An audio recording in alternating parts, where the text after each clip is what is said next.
Bora lá então, turma. Estamos falando de comunicação serial, certo? Ai, caramba. Na aula passada, eu vou cobrir primeiro todo o aspecto conceitual de todos os 3 protocolos que a gente vai lidar, depois a gente faz exemplos, tá? Na aula passada a gente começou com um protocolo que chama SPI, tá? E eu gosto de começar por ele porque eu acho que conceitualmente ele é o mais simples dos 3. Vocês vão ver aqui, tá? E a ideia fundamental é, eu tenho um registrador de deslocamento, eu tenho um registrador de deslocamento tanto no lado que quer transmitir, quanto no lado que quer receber algum bit, tá? Vamos supor que eu estou deslocando para a direita, e aí o que eu faço? A saída, entre aspas, a saída de um registrador de deslocamento desse, eu coloco na entrada de dados do seguinte, né, de quem está recebendo, a saída de quem está recebendo, eu coloco na entrada de quem está transmitindo. Tudo bem? Bem tranquilo. Não tem muito... A gente viu que não tem muito segredo, né? Só para dar nomes aqui às coisas. Quem está mandando,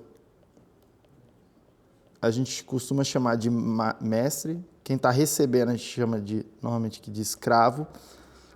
Mas não é exatamente quem está mandando e quem está recebendo, porque a comunicação aqui é full duplex, né? Ela acontece para os dois lados, nas 2 direções ao mesmo tempo. Tá? A verdade que a gente está chamando aqui de mestre é quem é que controla...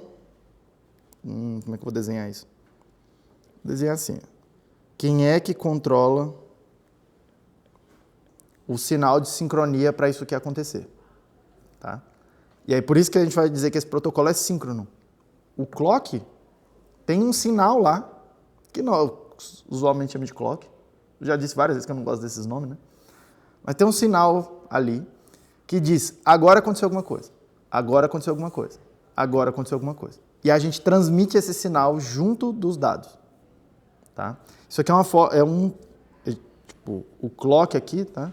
É um tipo de sinal de controle. Ele não é dado propriamente dito, ele não é informação que eu quero transmitir de um lado para o outro, nem que eu quero receber de um lado para o outro. Mas é algum tipo de informação que precisa trafegar junto com os meus dados para isso aqui acontecer. Tá? Esse aqui é um exemplo de transmissão de protocolo síncrono. Tá? Síncrono nesse sentido. O sinal de sincronia está indo junto dos dados. Okay? Hoje a gente vai ver outro protocolo síncrono e na semana que vem a gente vai ver um protocolo assíncrono. Tá? O assíncrono não tem sinal de sincronia trafegando junto dos dados. Ele é, do ponto de vista conceitual, vocês vão ver que é relativamente simples, mas ele é relativamente complexo para poder... Ele é mais complexo para poder implementar.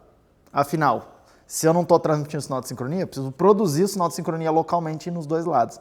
E aí começa um problema, porque esse sinal de sincronia tem que estar relativamente bem sincronizado. Tá? E aí isso vai gerando mais dificuldade. Beleza?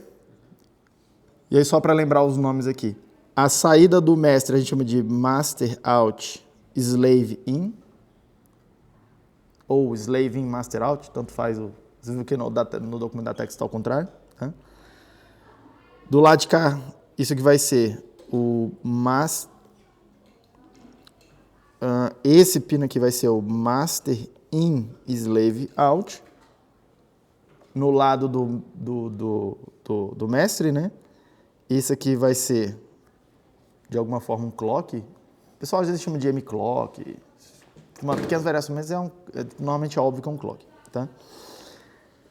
E esses caras aqui, eles são simétricos. Quer dizer que não tem diferença entre eles, tá? Assim, do ponto de vista topológico, não tem diferença entre quem está recebendo e quem está transmitindo, exceto quem controla o clock. Tá? Não tem pinos a mais, não tem pinos a menos, tipo, em essência os mesmos pinos. Tá?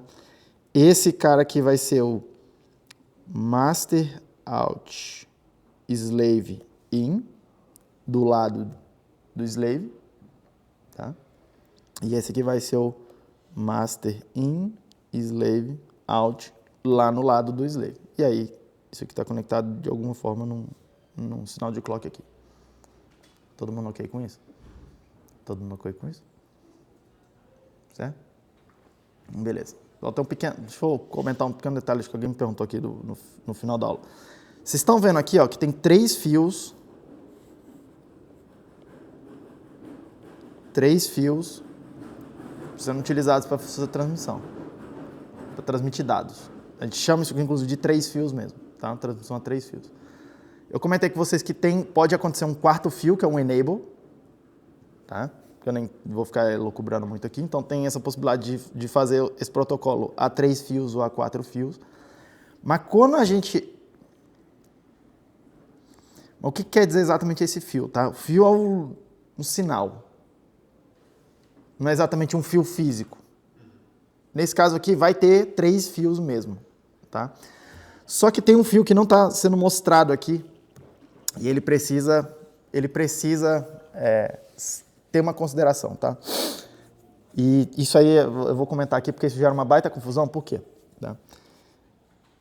Eu acho que eu dei essa aula aqui, a primeira aula. Ou em algum momento eu fiz esse comentário para vocês que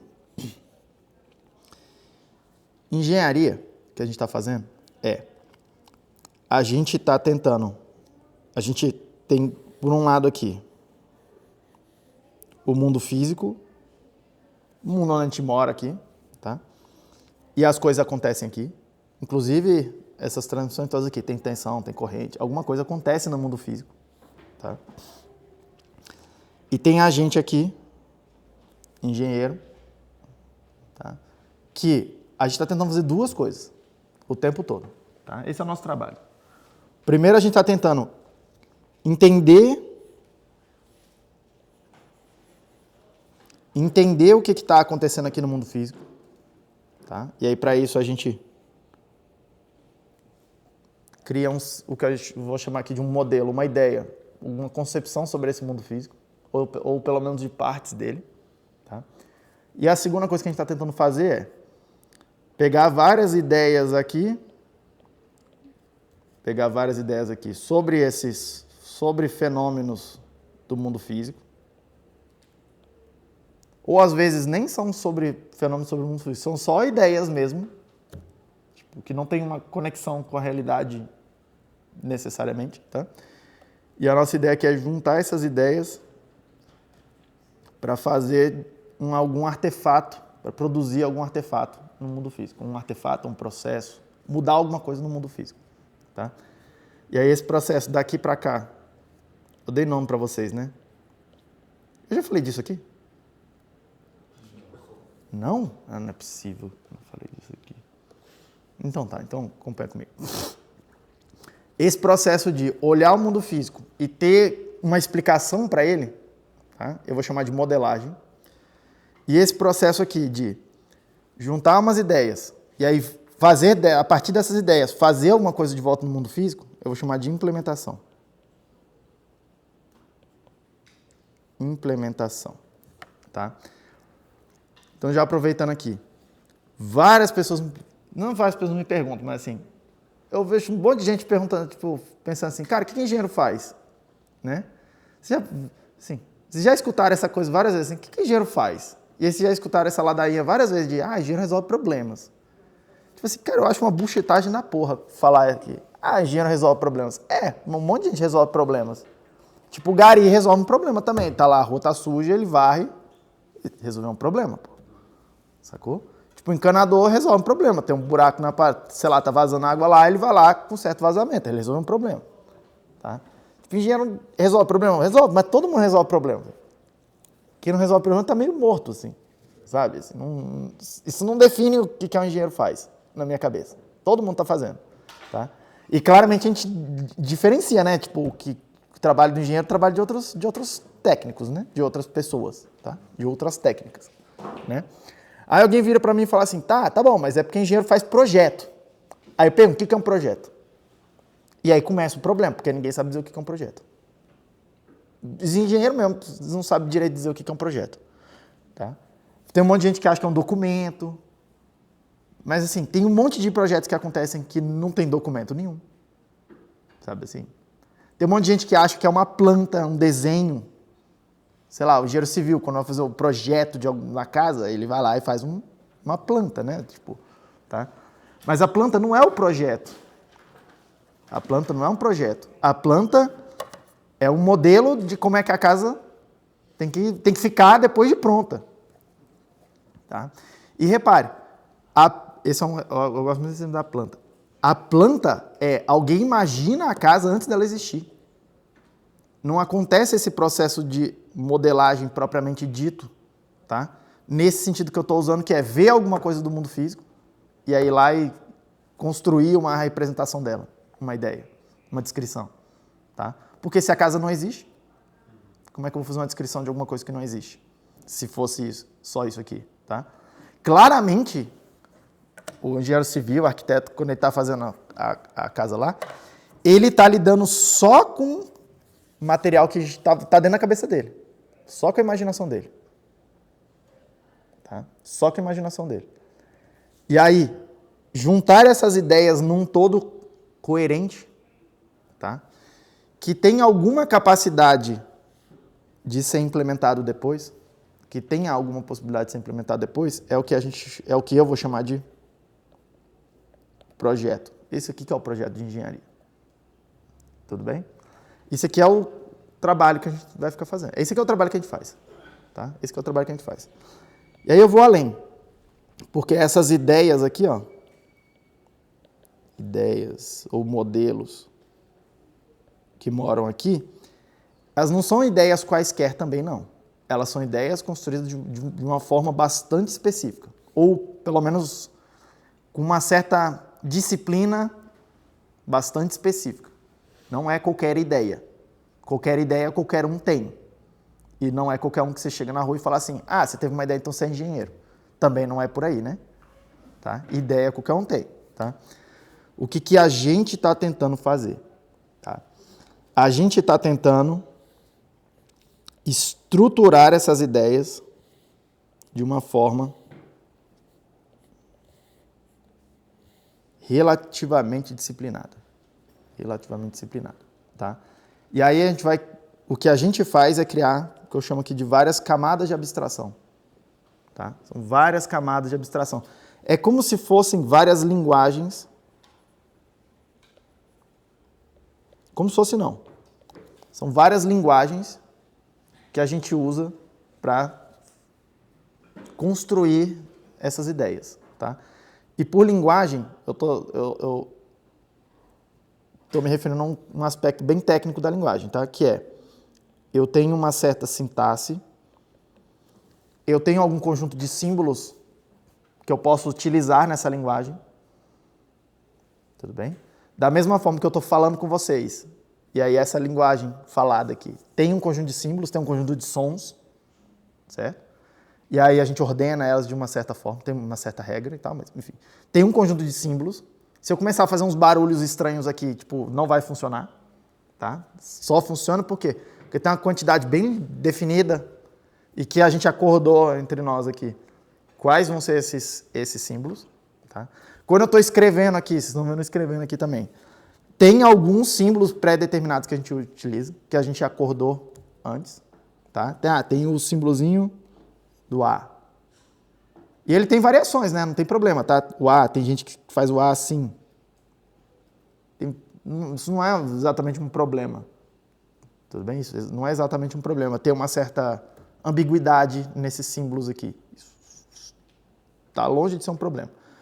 Mas é um problema quando a gente não tem símbolos mais ou menos pré-definidos. Tá? Se eu começar a escrever aqui alguma coisa assim para vocês. Casinha, solzinho, meia-lua, L. Aí eu falo assim, lê aí. Porra, não vai rolar, professor, porque tu tá tirando esses símbolos da tua cabeça. Tipo, a gente não acordou entre nós, tá? Nem que esses símbolos aqui são válidos, mas principalmente, porque a gente sempre pode aumentar a quantidade de símbolos, a gente pode sempre ir combinando mais coisas, mas principalmente a gente precisa combinar uma semântica para esses símbolos, um significado para eles. Tá? Um certo significado para eles. E esse significado aqui pode ficar bastante sofisticado, tá? Porque a gente pode falar assim, olha só, quando esse símbolo aqui aparece, ele significa uma coisa. A gente meio que associa a um som. Mas ele sozinho não significa nada, né? Assim, não significa nada que a gente está vendo aqui, ó, que a gente quer falar sobre, né? Tá? Nada. Mas quando a gente junta ele com alguma outra coisa, repare, ele meio que passa a significar uma outra coisa. K, aqui. Que por si só aqui não significa nada. Tá? Mas eu posso juntar ele com outra coisa. E eu posso juntar essas duas coisas aqui. E aí, eventualmente, ter alguma coisa que faz algum sentido. Que tem um significado mais preciso. Certo? Que a gente associa. Ah, tá, você está falando de uma casa. Tudo bem? E a gente vai criando significado em cima disso. É a mesma coisa que a gente faz quando a gente está escrevendo números lá. A gente faz assim, ó, 1.271, por exemplo.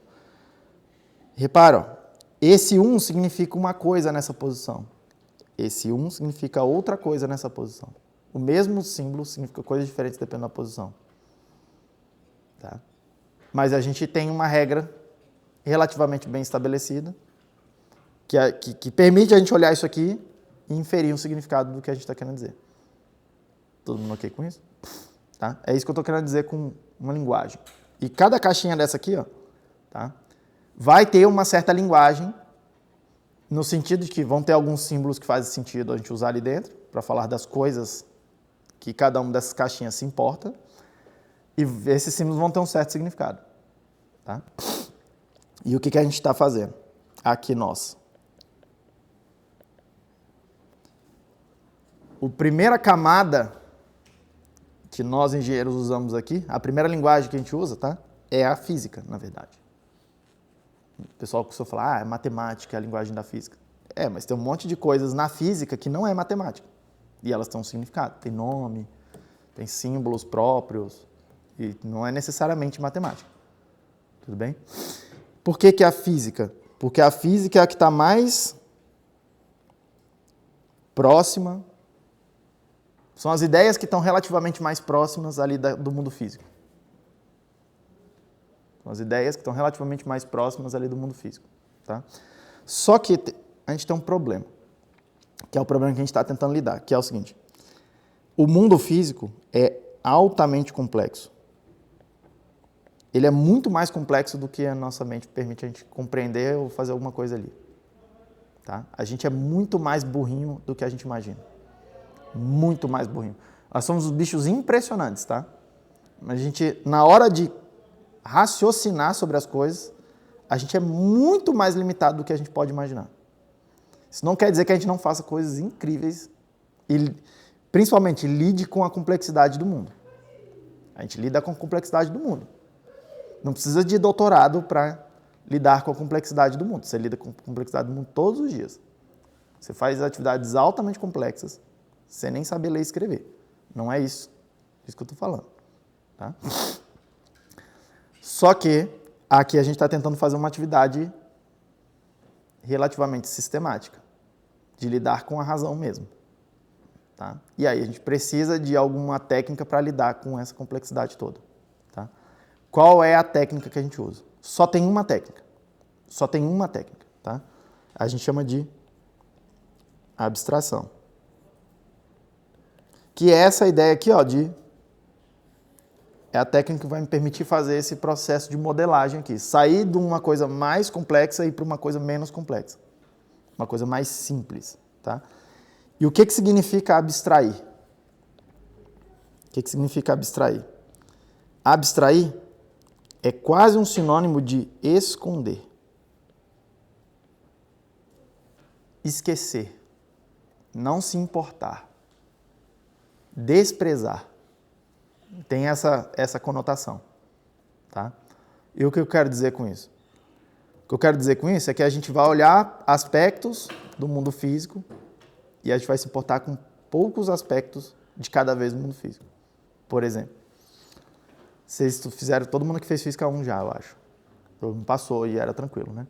Em algum momento lá em Física 1, vocês estudaram uma equação que era força igual a massa vezes aceleração. Certo? Todos vocês viram isso aqui, viram que... Aí vocês viram estressaram muito essa ideia por trás dessa equaçãozinha, né? Que na verdade tem um certo princípio físico que está traduzido numa equação matemática. Tá? Um certo princípio físico que está traduzido num princípio matemático. Que princípio físico é esse? As coisas tendem a ficar paradas se elas estão paradas, e elas tendem a ficar em movimento se elas estão em movimento. E ela tende a manter o movimento dela. Se ninguém fizer nada com aquilo, tende a ficar como está. Se está parado, tende a ficar parado. Se está se movimentando numa certa direção, tende a continuar se movimentando naquela certa direção. Certo? Isso é um princípio físico. Não tem nada a ver com matemática. Princípio da inércia. Né? Só que esse princípio está traduzido numa forma bastante conveniente. Pode gerar bastante complicação, né? Mas é bastante conveniente. Por quê? Porque a gente começa a ter vários outros princípios. Se eu tenho uma massa aqui, eu posso saber, ou prever, ou ter uma expectativa do que vai acontecer com ela, tá?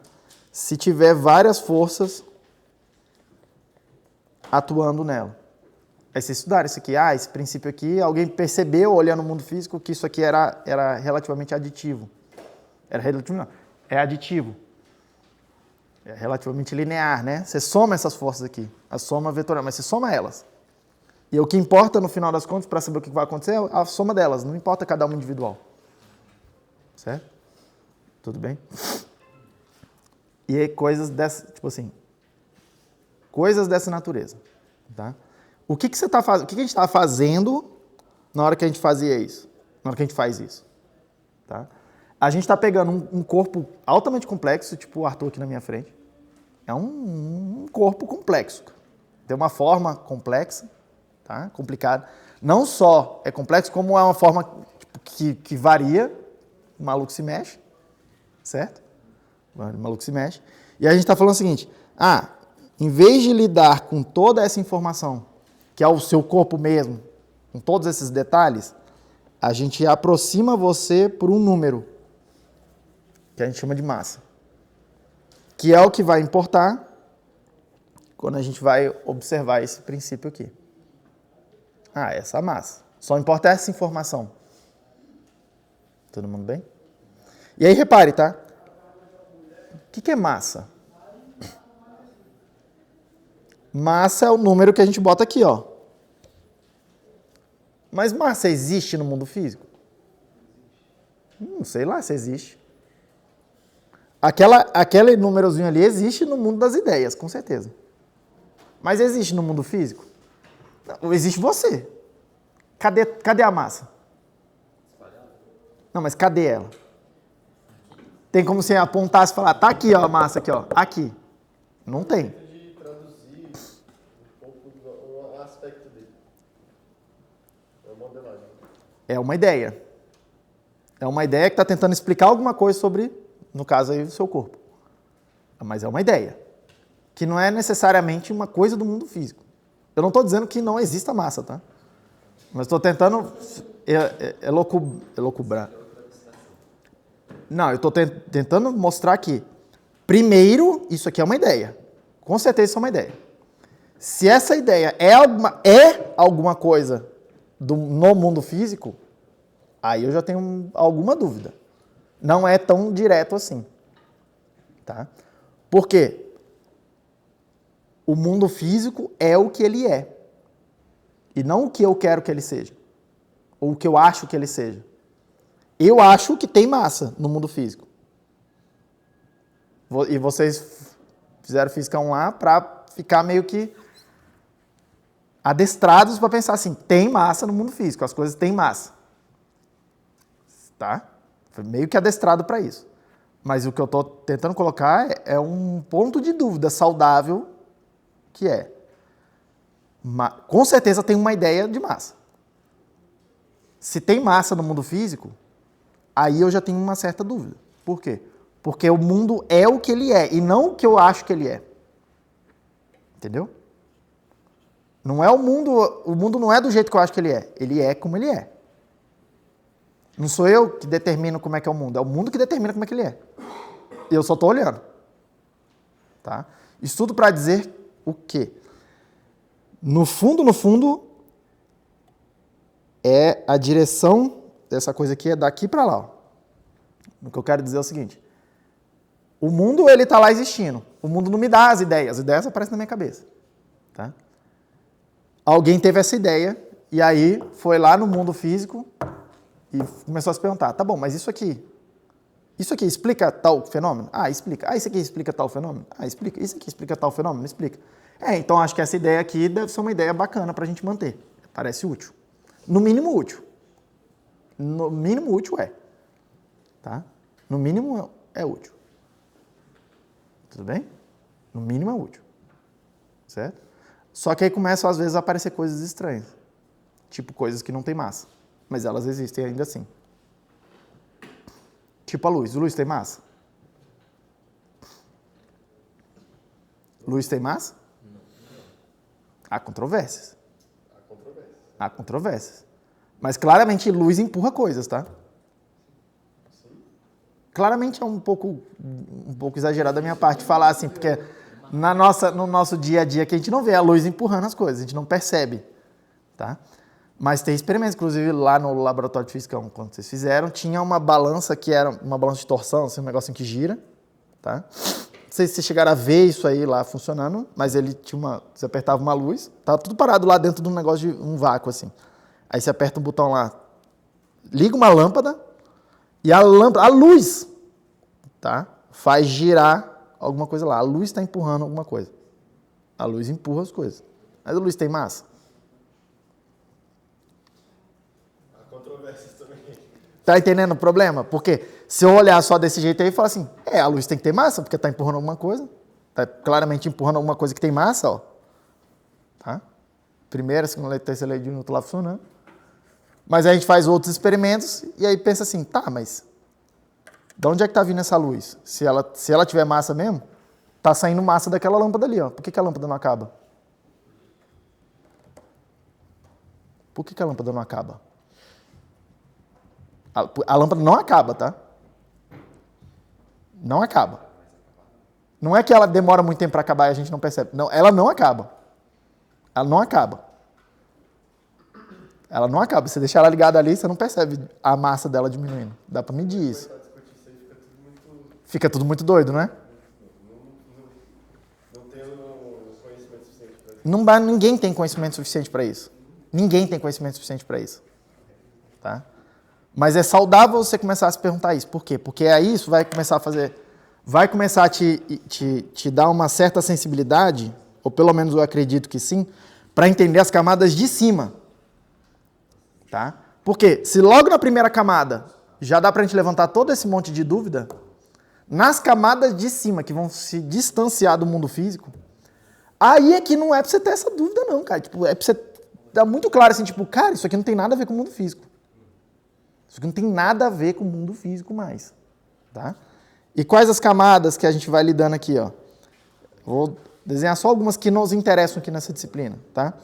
A próxima camada aqui é uma camada que a gente chama de circuitos elétricos. E o que é circuito elétrico? É vamos chamar assim, uma subteoria dentro da teoria do eletromagnetismo, que é uma partezinha da física aqui, ó. Tá? Então tem alguma teoria que veio daqui, e aí meio que ela em si assim, tipo, expande meio que infinitamente. Pode ficar quão complicado você queira. Tá? Dentro da teoria aqui de circuitos elétricos, eletrônica e essa coisa toda, tá? É porque a eletrônica a gente junta uma outra teoria daqui de dentro, ó, com esta, tá? Para fazer isso, que é a teoria quântica. Mas dentro desse... vamos deixar isso aqui, ó. Dentro do mundo próximo aqui, a gente tem esse mundinho da eletrônica, que junta esse aqui com esse aqui. Conecta ideias desses dois lugares. Tudo bem? E aí daqui a gente vai construindo outras teorias. Outras teorias. Por exemplo, teoria de portas lógicas. Vai aparecer aqui, é a próxima, logo que já assim, ó, portas lógicas. Vai aparecer por aqui assim já. Tudo bem? vai aparecer por aqui assim já. E aí, olha só, o que é importante aqui, tá? Essas teorias, elas são relativamente herméticas, assim, elas são relativamente fechadas em si mesmas. Vocês lembram no semestre passado, a maioria de vocês foi meu aluno aqui em sistemas digitais, né? Eu não começo falando assim, olha só, vamos, lembra do que você fez lá em cálculo 1, blá, blá, blá, e começa com revisão. Não é assim que começa a brincadeira. A brincadeira começa assim, galera, vamos definir aqui um conjunto, dentro desse conjunto tem 2 símbolos, e a gente vai começar a definir algumas operações, onde entra alguma coisa, vou chamar de B esse conjunto, entra alguma coisa do B e sai alguma coisa do B. Bora lá. É totalmente do zero, assim. É totalmente do ar. Da minha imaginação que sai isso aqui. Em nenhum momento lá eu falo... Não é que em nenhum momento eu falo isso. Claro que a gente faz esse modelo, começa esse processo aqui, tentando capturar um certo comportamento. Tá? Eu até começo essa ladainha lá, tipo, isso aqui está tentando capturar a lógica de como é que a gente se comunica. É o E, é o OU, não sei o quê. Um certo aspecto dessa comunicação que a gente já faz. De que a gente já pensa dessa forma. Tá? Mas é bastante autônomo, assim, quando a gente está vendo sistemas digitais, parece que não tem nada a ver com nada, né? Tanto que vocês ficam se perguntando, cara, para que serve isso? Vocês sabem que tem alguma coisa a ver com computadores, mas você fica olhando e falando, caralho, tipo, cara, isso aqui é uma completa maluquice. E há várias disciplinas, várias, talvez a maioria das disciplinas que vocês vão estudar aqui, disciplinas que eu digo assim, cursos que vocês vão fazer aqui, as matérias que vocês vão fazer aqui, a maioria delas vai dar essa sensação. Você vai olhar, vai estudar um montão de coisa e vai falar assim, e aí? E para que serve isso? E o que eu faço com isso? Assim, tipo, eu tô vendo que tem essa complicação, eu tô vendo que tem a ver com motor elétrico, eu tô vendo que tem a ver com computador, eu tô vendo que tem a ver com telefone celular. Assim, dá pra ver, dá pra perceber que tem a ver uma coisa com a outra. Tá? Até pelo professor que vai dar aula para vocês aqui. Eu tô dando aula para vocês aqui de sistemas microprocessados. Um professor que é especialista em eletrônica. Cara, claro que tem a ver, é nítido que tem a ver com o computador, é nítido que tem a ver com eletrônica. Mas o que tem a ver? Sacou? O que tem a ver? Como é que eu faço computador? Tá? Por quê? Porque aqui a gente não está ensinando vocês a fazer essas coisas, a gente está ensinando essas caixinhas aqui para vocês. Vocês não vêm aqui para aprender a fazer um computador, vocês não vêm aqui para aprender a programar um computador, vocês vêm aqui para aprender essas caixinhas aqui. Porque essas caixinhas aqui que são o material básico para fazer todas essas outras coisas aqui. O projeto. Para fazer um computador, para fazer a linguagem de programação, para fazer o motor, para fazer o celular. Para fazer as coisas. Tá? Esse aqui é o que é o material básico da coisa. As ideias. Tudo bem? E repare, as disciplinas, não disciplina no sentido da matéria que vocês estão fazendo aqui, mas a disciplina no jeito, numa forma de pensar. Tá? Uma certa forma de pensar. Elas são relativamente autocontidas. Só que elas têm uma certa interface entre elas. Tem alguns conceitos ali em eletrônica que se comunicam com algum conceito ali em circuitos elétricos. Tem hora que as duas coisas, você precisa ter uma certa noção da camada de baixo para entender o que está acontecendo lá em eletrônica. Não é toda hora, mas alguns pontos-chave precisa. Por quê? Porque essas duas coisas se tocam. Tá? Elas se comunicam de alguma forma. Do lado de cá também, Do lado de cá também acontece isso. Aqui não, mas em sistemas digitais, a gente, sei lá, fazia a portinha NAND lá, né? Aí, alguém sempre me pergunta, tá? Porque uma das coisas que a gente ficava elucubrando lá era, vamos fazer o circuito só com NAND. Aí é natural o menino falar assim, professor, por que eu faria o circuito só com NAND se parece mais complicado do que fazer com as ANDs e depois fazer a OR? Por que eu faria a soma de produtos assim, em vez de fazer as ANDs na primeira camada e OR na segunda camada? Por que eu faria isso? Que ideia estúpida é essa? É só para ficar difícil na prova? Tá? Aí a resposta para essa pergunta aqui, alguns professores tentam enganar vocês, tá? Fala assim, não, é porque a NEND é a porta universal e blá, blá, blá, blá, blá. Ele está tentando dar uma resposta dentro da própria teoria. Mas o motivo real para a gente ficar elucubrando isso aqui não é dentro da própria teoria. É por conta de uma questão bem pragmática aqui de eletrônica. Que está fora dessa teoria. Tá? Está fora dessa teoria. Simplesmente é mais fácil fazer essa portinha lógica aqui, que eu preciso de 4 chaves, 4 transistores, tá? Do que fazer essa portinha lógica, que eu preciso de 6 transistores, 6 chaves. Então, só para fazer esse circuitinho aqui, se eu fizer com as NANDs, eu faço 3 vezes 4, 12 transistores. Se eu fosse fazer o mesmo circuitinho com AND e OR, eu precisaria de 3 vezes 6, 18 transistores. E aí você pode pensar assim, professor, de 12 para 18 não é muito mais coisa. De 12 para 18 não é muito mais coisa, mas quando eu quero botar 1 bilhão desses aqui juntos, isso aqui de 12 para 18 é quantos por cento a mais? Cara, por que não está funcionando? Já sei. Está funcionando. 50% a mais? Eu preciso ver. 50% a mais. Vocês estão bons nisso. 50% a mais, entre aspas, de custo. Entre aspas, porque não está muito bem definido o que é esse custo. Tá? Não é exatamente dinheiro, não estou falando de dinheiro. Mas custa mais fazer uma coisa ou a outra. Um custo na quantidade de elementos que eu preciso botar lá dentro. Claro que isso vai gerar mais custo econômico, custo tecnológico, tá? Dificuldade de fazer o negócio funcionar e tal, coisa toda. Então, assim, repare, a resposta mesmo para isso, está fora da teoria, está em outra teoria, está em outra disciplina. É um ponto onde essas teorias aqui, elas se tocam uma com a outra. Afinal, a gente não é filosofia, tá? Aqui não é filosofia. A gente não está só elucubrando ideias aqui porque a gente acha elas interessantes e pelo mero fato de exercitar essas próprias ideias. Não é para isso que a gente está fazendo isso. Tá? Não é para dizer que filosofia é inútil. Não é para dizer que filosofia é inútil, mas não é pelo próprio ato de pensar que a gente está fazendo isso. A gente está fazendo isso aqui tentando, de alguma forma, criar uma certa ideia e uma certa forma de a gente navegar de volta nessas ideias aqui até o mundo físico, porque a gente quer fazer o computador, a gente quer fazer o equipamento, a gente quer fazer um processo, a gente quer fazer a linguagem de programação, a gente quer programar o computador, uma máquina física. Todo mundo tá entendendo o que a gente está querendo fazer, certo? Por que eu estou falando isso?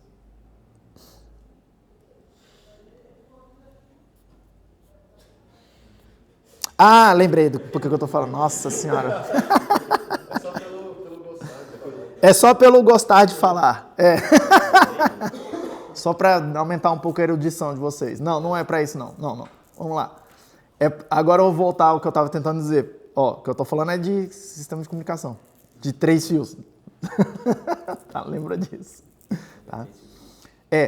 O que eu vou falar aqui agora é algo que sai da própria teoria e eu preciso ir para uma outra teoria, que é uma teoria que vocês não estudaram ainda. Por isso que vai soar um pouco dogmático, tá? Porque eu vou precisar sair do mundinho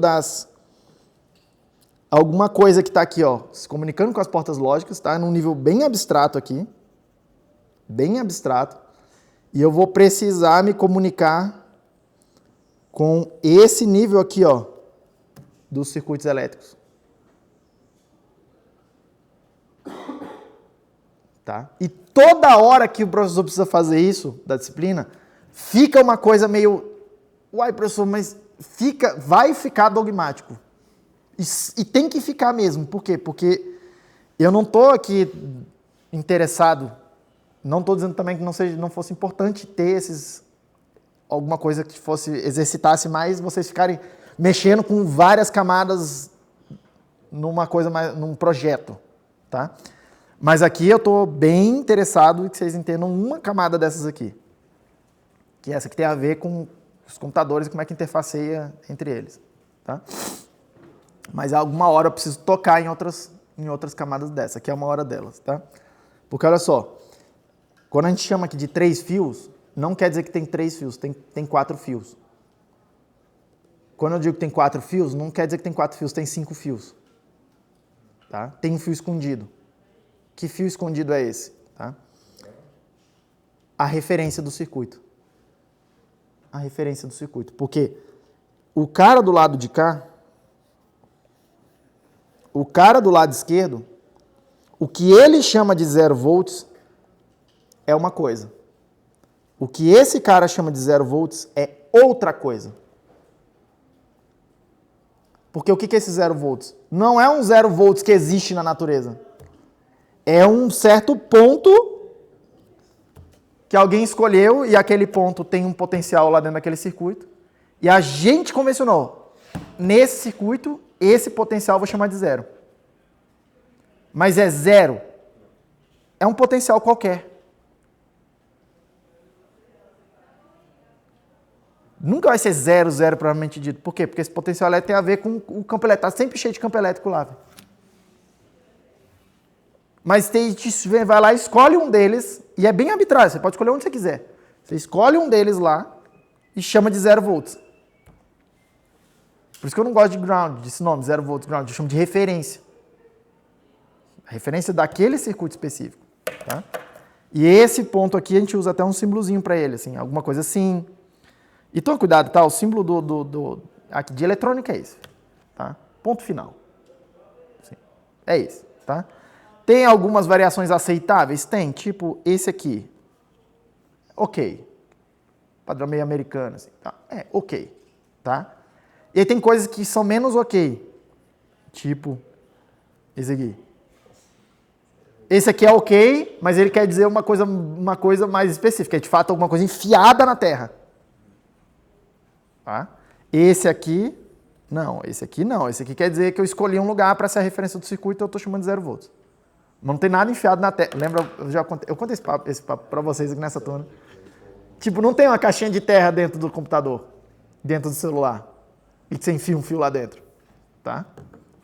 Que é o que eu penso quando alguém desenha isso aqui para mim, num esquema de eletrônica. Tá, então sim. Toma um certo cuidado. Mas está tudo bem ainda. Sim. As pessoas vão entender o que você quer dizer. Hã? 3 pauzinhos assim? Assim, né? É. Isso aí é igual a isso aqui. É o chão, velho. Aquilo ali é o chão. Aquilo ali é o chão. Tá? Mas vamos lá. Do lado esquerdo eu escolhi uma referência, que eu vou chamar de referência do master. E eu chamei de 0 volts. Mas é 0 volts? Não sei. É uma tensão qualquer aí. Do lado esquerdo a gente vai fazer a mesma coisa, porque é outro circuito. E aqui eu vou escolher um outro ponto, vou chamar de referência do slave. E para o slave você quer 0 volts. Tá? E aí, quando eles são separados, é isso aí, tchau, vida que segue. Tá? O problema começa quando eu quero fazer essa comunicação acontecer. Por quê? Porque acontece via sinais de tensão.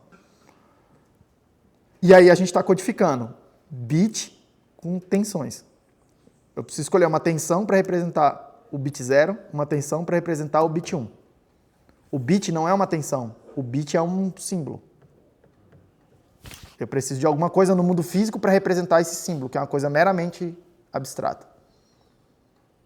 Podia ser luz acesa ou luz apagada. Podia ser porta aberta, porta fechada.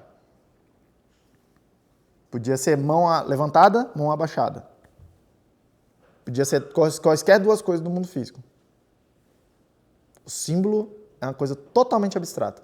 O bit. Totalmente abstrata. Só que se eu preciso transportar o bit de um lado para o outro no mundo físico, eu preciso ir lá no mundo físico, pegar uma coisa que representa um bit, uma coisa que representa outro bit, e aí fazer essas coisas acontecerem no mundo físico. Que é o que a gente está tentando fazer aqui. Tá? E aí entra um problema, por quê? Normalmente, tá? É o usual. E é o que meio que todo mundo faz, e é o que a gente vai fazer também. Tem variações disso, N variações, mas o normal, o usual, vamos chamar assim, a gente pensar assim, vamos codificar o 0 com a tensão de 0 volts, vamos codificar o bit 1 com a tensão VDD de alimentação, que é a outra tensão que aparece aqui. Nesses tipos que a gente está usando aqui, 3,3 volts. Esse é o mais comum, tá? Isso facilita... Por que a gente escolhe isso? Porque isso facilita o mundo lá na eletrônica, que é fora desse mundinho aqui também. Mas se comunica com esse mundinho, porque a eletrônica vai ser a teoria que me diz como é que faz essa coisa aqui. Física. Sim, uma das teorias que para eu entender essa coisa física aqui. Fazer essa coisa física. Tá? Só que a gente entra com um problema. Por quê?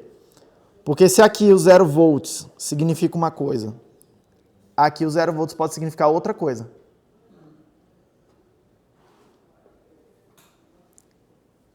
O VDD aqui é a diferença entre esse 0 e, nesse meu caso aqui, 3,3 volts.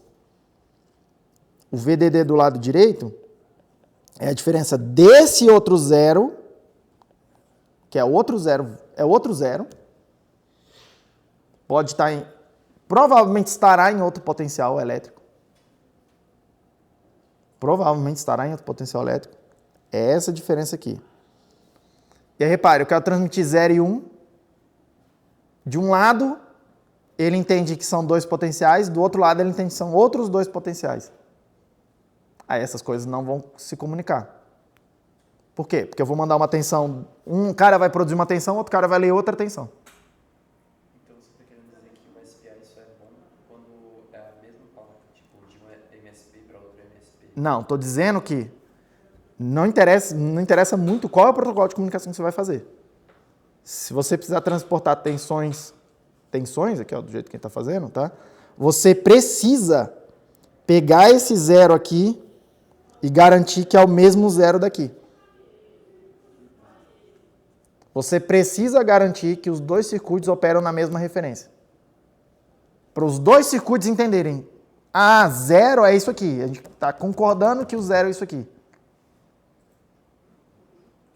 Agora a gente concorda também que o VDD é essa diferença aqui. Os dois estão na mesma referência. Em essência, eu falar assim, vamos combinar o que significa esse símbolo aqui, eu e você agora. Entendeu? Porque a gente tem lá na escola básica, alguém te adestrou a ver isso aqui e pensar numa certa coisa.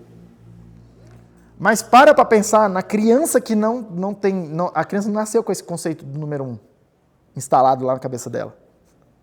Em algum momento, alguém teve que parar e falar assim, vamos sincronizar aqui, e toda hora que eu usar esse símbolo, quer dizer aquilo. E aí passa um tempo batendo até a criança fala, não, tá bom, então sempre vai ser assim. Que inclusive é um problema, tá? Porque aí solidifica tanto na cabeça de todo mundo, que aí esse símbolo aqui, quando eu quero mudar o significado dele, a gente tem dificuldade. Bastante dificuldade. Que é o que acontece lá em sistemas digitais. Esse 1 não tem nada a ver... O 1 na matemática, lá na álgebra, não tem nada a ver com o 1 que a gente usa em sistemas digitais. Não tem nada a ver uma coisa com a outra. E a gente usa o mesmo símbolo com um significado diferente. Mas a gente precisa sincronizar esse significado, percebe? O que eu quero dizer aqui? Precisa de um fio para conectar essas duas coisas. Precisa equilibrar esses dois potenciais aqui de alguma forma. Precisa equalizar esses dois potenciais de alguma forma. Precisa conectar a referência de um com o outro. Precisa ter um fio terra lá, conectando um lado com o outro. Por isso que precisa desse... Por isso que eu acho uma certa mentira falar que essa comunicação de 3 fios é 3 fios. Na verdade, preciso transportar essa referência também. Precisa conectar os dois caras lá, o terra. Não basta você pegar aqui pegar na tua plaquinha aqui e ligar o MOSI de um com o MOSI de outro, o MISO de um com o MISO de outro, o clock com o clock. Aí você vai ligar, não funciona. E aí você vai ficar, que é o que provavelmente acontece no laboratório com vários de vocês.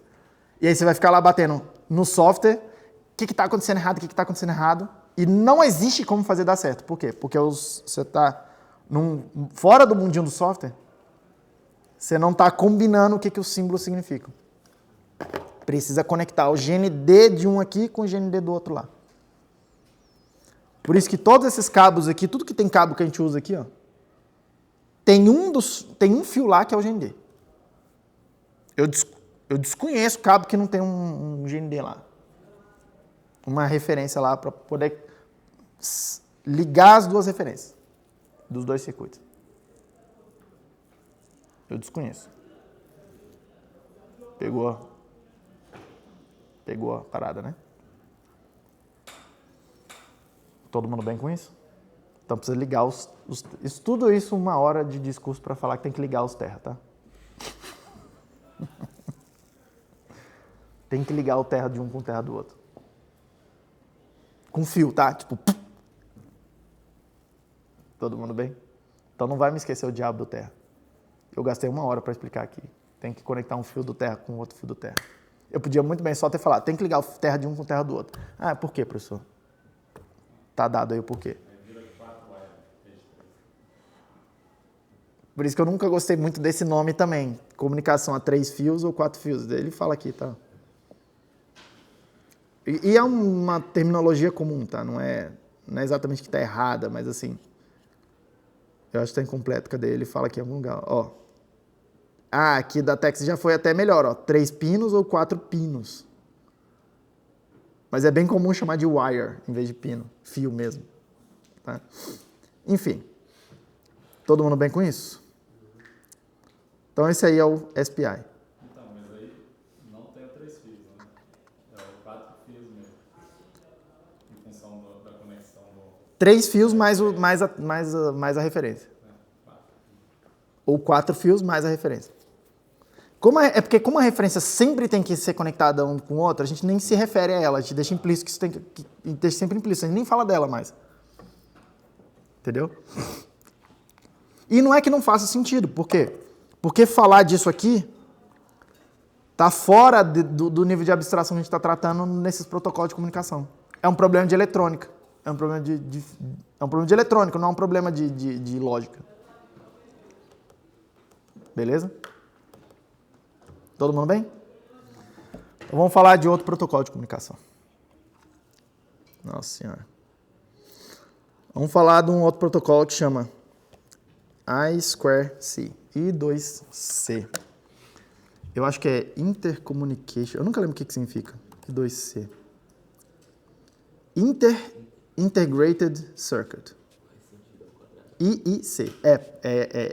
I ao quadrado C. Tá? Que normalmente a gente chama de... Aqui em português a gente chama de I2C. Em inglês o pessoal vai chamar de I2C, em vez de I2C. Tá? Um pouco de cuidado com isso. I2C. Ó, até fala aqui I2C, mas nunca vi ninguém falando assim em inglês, não. I2C. Tá? Aqui que a gente chama de I2C, porque fica meio ruim. I ao quadrado C. Fica ruim de falar, né? Tá? Então vamos lá. Qual que é a ideia? Tá? Qual que é a ideia? A ideia é eu me comunicar com vários periféricos, só que sem ter aquele problema de latência que a gente viu que acontece no SPI. Por quê? Porque eu posso usar lá no SPI, eu faço, em princípio, uma comunicação... Para eu me comunicar com vários, o que a gente viu é que a forma de fazer isso lá é fazer um anel e cascatear eles, certo? Então demora para a informação chegar daqui para cá, por exemplo. Tem uma latência. Tá? O throughput é relativamente alto. O throughput é a taxa com que isso aqui está girando, os bits. Tá? Mas a latência pode ser relativamente alta. Tudo bem? Por quê? Porque, por exemplo, ali, para sair a coisa do dispositivo 0, para sair um dado do dispositivo 0 para o dispositivo 1, ou para o dispositivo 2, ele tem que passar pelo 1. Isso demora um tempo. Alguns ciclos de relógio. Tá? Para acontecer. Então, isso é o que a gente chama de latência. Esse tempo que demora para... A coisa anda muito rápido, mas ela demora para chegar do outro lado. Tá? Demora um tempo até eu começar a ver os bits chegando. Tudo bem? O I2C ele é um protocolo que vai servir para isso aqui, tá? Para a gente comunicar com vários caras. Por isso que o SPI normalmente é mais usado quando é comunicação um para um, ponto a ponto. E não tem vários caras. Tá? É mais simples, mas quando tem vários, tem esse problema aí. Tá?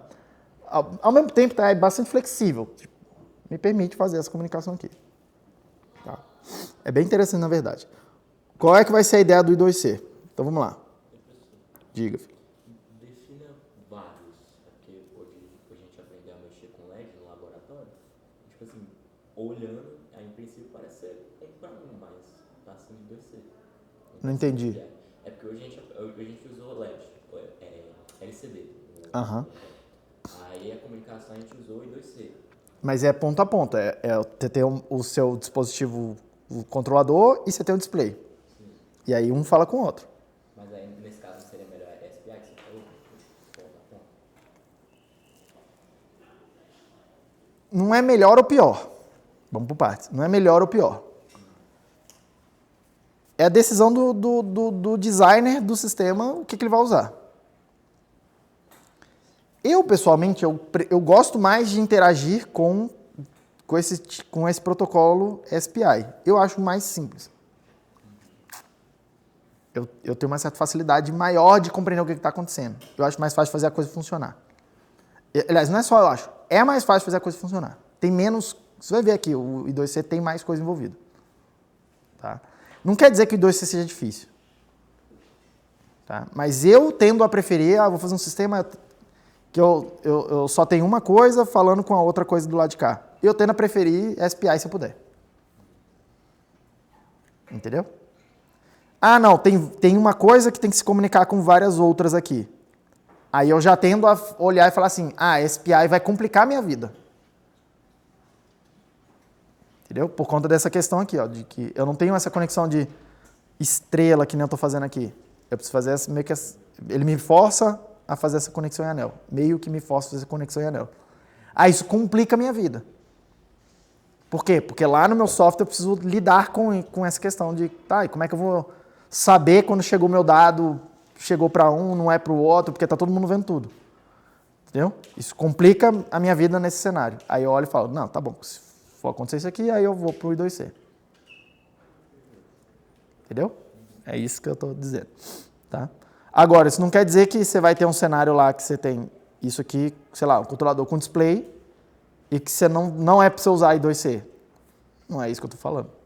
Afinal, o cara, às vezes você pega o display e o display só tem interface I2C, não tem interface SPI. Você fala, então tá, então vai, interface com ele lá e vai. Entendeu? Estou dizendo que quando eu posso escolher como é que eu vou fazer a arquitetura da coisa, esse é mais ou menos o meu critério. Quando é um para um, eu tendo a ir para SPI. Quando é um para vários, eu tendo a ir para I2C. Vai ficar bem óbvio aqui por quê. Tudo bem? Mas tipo, no laboratório, por exemplo, você tem um display já específico que é para você usar. Mas quando você está numa empresa fazendo seu produto, você pode escolher o display que você quiser. Escolha o que fica mais conveniente, o que for mais barato, o que ficou mais... Entendeu? Vai ter outros critérios de escolha. Aqui a gente falou para você, esse aqui é o display, usa aí. Você não tem essa escolha. Mas não é assim no mundo real, né? Mas vamos por parte, vamos lá para frente. Qual que é a ideia do I2C? Qual que é a ideia do I2C? A ideia do I2C é eu ter algumas linhas aqui, onde os dados vão trafegar, tá? E aí a conexão é feita assim. Todos os meus periféricos, eles vão ficar plugados nessas linhas aí.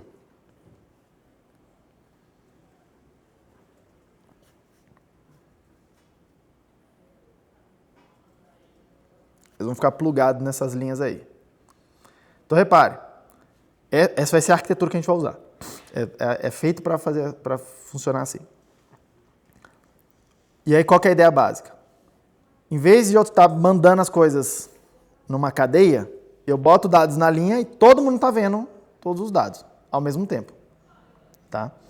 Por isso que esses dados aqui, em princípio, podem ir para cá e para cá ao mesmo tempo, inclusive. Não é assim que a gente usa normalmente, mas, em princípio, eu posso entregar dados para todos os periféricos ao mesmo tempo, em paralelo, a partir dos mesmos fios. Tá? Não é isso que a gente normalmente quer fazer, mas, em princípio, dá para fazer. Beleza, professor. Então, vamos lá. Quais são os dados que vão trafegar aí? Tá? Vai ter um sinal aqui de dados.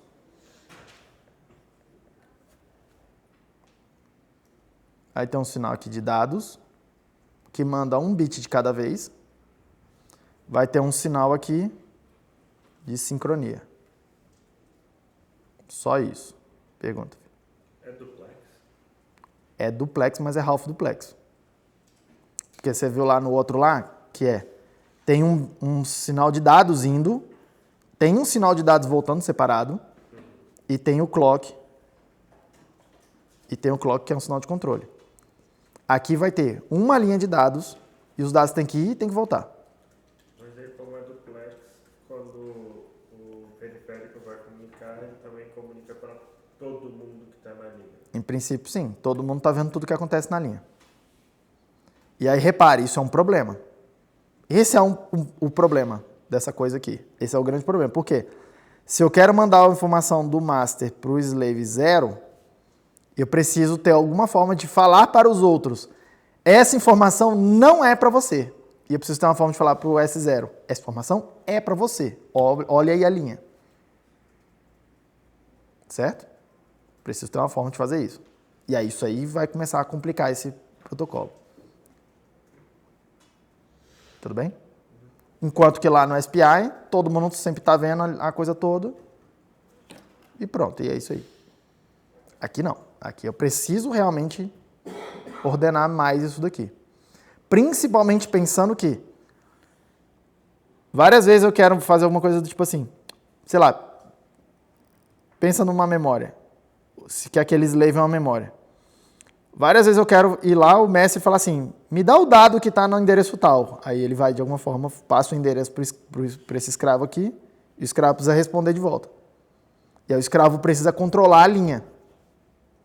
O escravo precisa gerar as tensões e não o mestre. Tá vendo? É bem mais complexo isso daqui. Bem mais complexo, não é exagero, mas é mais complicado. É mais complicado. Por quê? Aqui, esse cara controla essa linha. Esse cara controla essa linha. Esse cara controla essa linha. Esse cara controla essa linha. Cada um controla uma linha o tempo todo. Aqui não. Aqui, quem controla a linha de dados e a linha de clock, eventualmente muda. Estão vendo? Todo mundo bem com isso? O controle de quem produz as tensões nas linhas precisa mudar. Essa é a complicação de fazer coisas half duplex.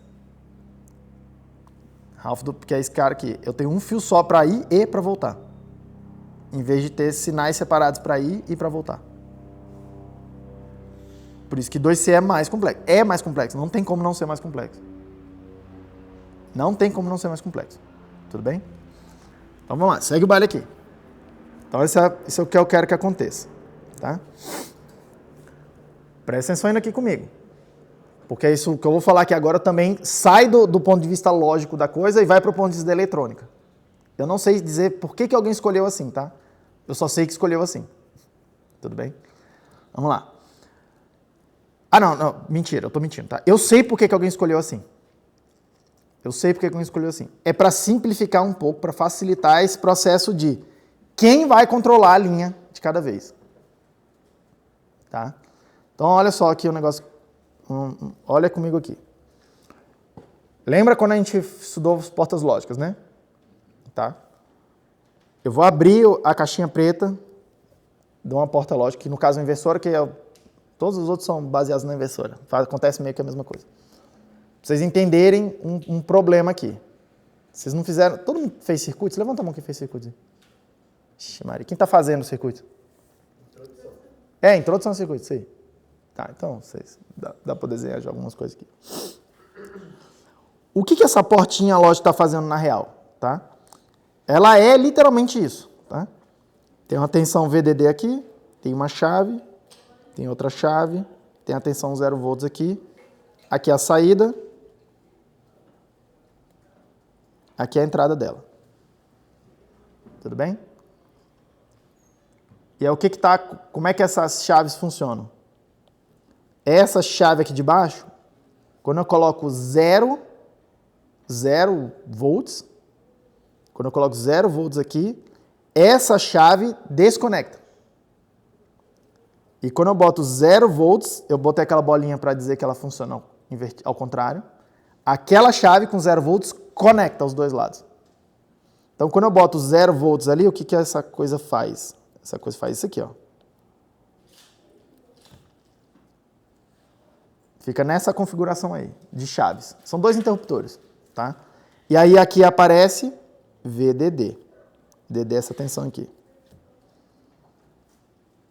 Quando eu boto VDD lá na entrada, essa chave aqui conecta e a outra desconecta. Elas são complementares. Tá? E aí eu fico na seguinte situação. Aqui desconecta, aqui conecta. E aí na situação azul aqui aparece 0 volts. Olha aqui, ó, o caminho daqui para o 0, ó, direto. É isso que a inversora faz. Todo mundo tá vendo? O que isso aqui... Por que eu estou mostrando isso aqui para vocês? Para dizer que a saída da porta lógica, ela sempre, nesse caso aqui, nesse tipo de porta lógica, que é o normal, que é o usual, ela sempre conecta uma tensão e força a tensão na saída.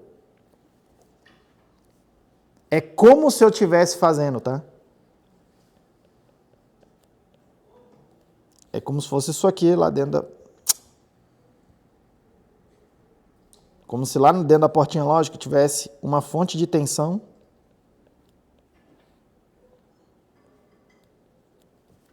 e a fonte de tensão está o tempo todo conectada na saída. Só que essa tensão, aquela fonte de tensão ali é uma fonte controlada. Se entrar 0 volts aqui, ela produz VDD volts. Se entrar VDD volts, ela produz 0 volts. Mas você pode pensar que é uma fonte de tensão o tempo todo conectada na saída. Beleza? E aí começa o problema. Por quê? Se eu pegar 2 dessas aqui, ó, essa discussão está fora da coisa lógica, é eletrônica. Se eu pegar 2 dessas aqui e conectar a saída uma na outra, o que eu estou fazendo? Eu estou pegando, na prática, é a mesma coisa de pegar uma fonte de tensão e botar em paralelo com a outra. Se aqui for 0 volts e aqui for 0 volts, quanto é que vai dar de tensão aqui? 0. E aí, meio que está tudo bem. Se aqui for 3,3 volts e aqui for 3,3 volts, exatamente esse número, quanto é que vai dar aqui? 3,3 volts e meio que está tudo bem. Tá? Problemas acontecem quando? E se aqui for 0 volts e aqui for 3,3 volts? Quanto que é a tensão aqui?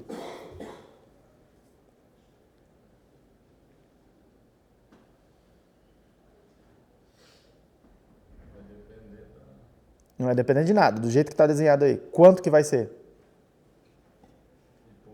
Hã? Pipoco. Não necessariamente pipoco, mas... Não dá para dizer. Não dá para dizer. Vocês lembram quando vocês fizeram IAL? Ou alguma coisa assim de álgebra linear? Tinha vários tipos de sistemas que vocês estudaram. Tem um sistema que tem uma solução. Lembra disso? Ele é determinado. Como é que é o nome disso? Possível e determinado, né? Tem uma solução e é uma só. Tem sistemas que é possível e indeterminado. Tem solução, mas tem várias soluções. Nesse caso aqui, isso aqui, certo? E tem um terceiro tipo de sistema que ele é indeterminado, né? Não tem nenhuma solução que atende. Isso aqui é um sistema desse tipo aí. Nenhuma solução atende. Ah, professor, mas no mundo físico, se eu pegar duas pilhas e botar em paralelo uma com a outra, quer dizer que não tem nenhuma tensão ali onde você marcou de verde? Não é isso que eu estou falando. O que eu estou falando é que nós, engenheiros, seres humanos, a gente olha essa situação e esse modelo não é capaz de explicar o que vai acontecer. De novo, não é isso que acontece. O que acontece é o que acontece no mundo físico. A nossa ideia está meio quebrada, você está vendo? Só que, e aí vem a questão. Aí, quando eu olho isso aqui, eu, engenheiro, olho isso, eu tenho duas escolhas, tá? Ou eu vou lá e aumento a complexidade do meu modelo para tentar refletir mais o que acontece no mundo físico. Ou, isso é uma solução, tá? Isso é um caminho. E isso precisa acontecer eventualmente. Na hora que a gente está implementando as coisas, a gente precisa ir botando mais informação mesmo. Mas na hora que a gente está fazendo o projeto de alguma coisa, o que é o que a gente faz? A gente não fala, não, vamos aumentar a complexidade do modelo e aí tentar fazer um projeto já partindo de coisas mais complicadas, mais complexas. Não, o que a gente faz? A gente fala assim, não pode fazer isso. Por isso que lá em circuitos alguém fala para você, não é para ligar duas coisas em paralelo assim. Não é que você não pode chegar no mundo físico e botar duas coisas em paralelo lá e não vai funcionar. E não vai fazer alguma coisa. Claro que vai fazer alguma coisa. E eu digo para vocês, a gente bota... Vocês todos os dias botam duas fontes em paralelo.